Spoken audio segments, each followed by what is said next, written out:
Zoe's early intervention team is meeting to discuss possible strategies for achieving the outcomes the family has chosen. The team members are sitting around a table and introduce themselves. The purpose of the meeting right now is to go over the priorities that you've identified for Zoe and for yourselves, and to discuss the next steps, so then we can start making a plan that you'll be able to go with. So to start with, let's go around and identify who everybody is. I'm Robin McWilliam, and I'm the early interventionist. I'm Penny Merritt, speech language pathologist. I'm Charles Harris. I'm Zoe's father. Okay. I'm Naima Blanchard. I'm Zoe's mom. Deborah Hatton, the specialist for children with visual impairments.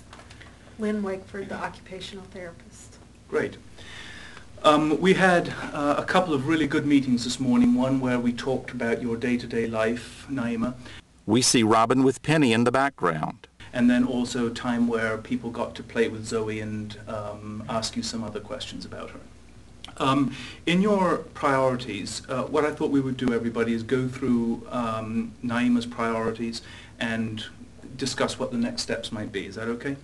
The first one, Naima, that you mentioned was wanting Zoe to move more to get from one place to another.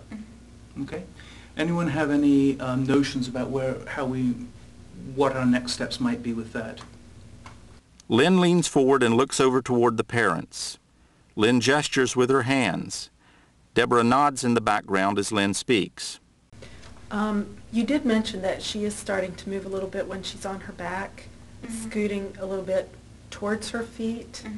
And so I think that's actually a very nice start, and to give her some opportunities just to be moving towards something so that she gets the idea that there's a reason to go ahead and scoot a little bit further to get that favorite toy, or to get to where she can feel that you are, to use that piece of movement that she's already doing and give her just a little bit more motivation to take it just a little bit further, so that then she starts to feel sort of powerful about, oh, I can move my own body around and I can get things when I want them. So I think, the fact that you're encouraging that already is great, and just add a little bit of challenge to that. Deborah looks at Lynn and then over to Naima. Deborah and Naima continue to look at each other during this dialogue. Well, and I think what I actually have to suggest builds right on what Lynn's talking to, and that is what motivates Zoe to move. And right now, from what you've said, I think that you could motivate her to move, and that her bottle would motivate her to move. Now, one thing about it, and I really do think that the visual impairment has a lot to do with the fact that she's not moving any more than she is.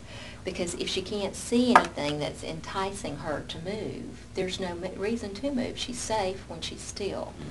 So I think that, Naima, you're going to have to sometimes make life a little uncomfortable for her. She's going to have to be challenged a little bit. Because if she's not, she's just going to stay put. She has no reason to move. So I think if you could get her to move to you, if you're doing some of those little songs and games that she likes so much, and if you set her out a little distance, or put her on her back if that's the way that she's moving, which I Deborah glances over at Lynn. failed to pick up on that when we were discussing it earlier. And then you just entice her with your voice. Give her a touch every now and then, and just try to get her to come to you. Now, it's going to be a little bit, the bottle's another thing, and she's really going to be motivated to that when she's hungry or thirsty. But, again, I think sometimes if you really want to get her moving, it may just be uncomfortable for her for a little while. Even if you only get her to move an inch or two the first time. Oh, absolutely. 3, 4 Little steps. inches, just inches. So she's done something to get that bottle. And then you kind of keep pulling it out a little bit further. Okay. But to me, it seems like looking for the motivators, or that's the thing, and those seem to me to be the things that are motivating. Do those make sense to you? Yeah. Naima nods. Okay. Did you want to add anything, Penny? Yeah, The camera pans across from Naima and Charles to Penny. that actually gives me a chance to get language in there along with movement, because I see her really listening. She's a very good listener and tunes into what you're saying, and you can use specific things that you label to get her to move to them. Like if, go get your bottle, and be sure you always, keep labeling what her what the goal is. So she knows, verbally also what it is why she's moving and what she's moving to. And she'll obviously move to your voice. You can also use things like changing your inflection, changing your volume to make it more fun, like come and get it, Close-up of Penny. that kind of thing. So that you build language into it and make that part of the motivation, along with whatever the object is, or she's coming to you. Good. So we're talking about moving, when she can do a little bit of movement now, so getting her to move a bit more, moving small distances for things that motivate her, like you or her bottle, and labeling things.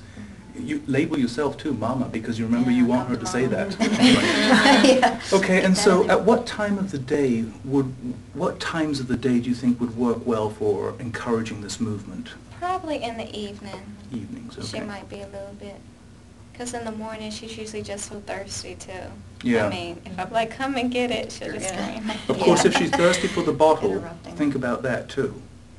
It's But you think a that would motivator. frustrate her? Is that cruel? Well, Deborah said challenge her a little bit, so I you... mean, because I've always wondered, like, is it cruel for me to use, like, Bribery. I mean, something that she needs, like, Oh. fluids. Mhm. Well, To get see, her to- the evening thing may be, I think that we're walking a fine line because of her diabetes, okay?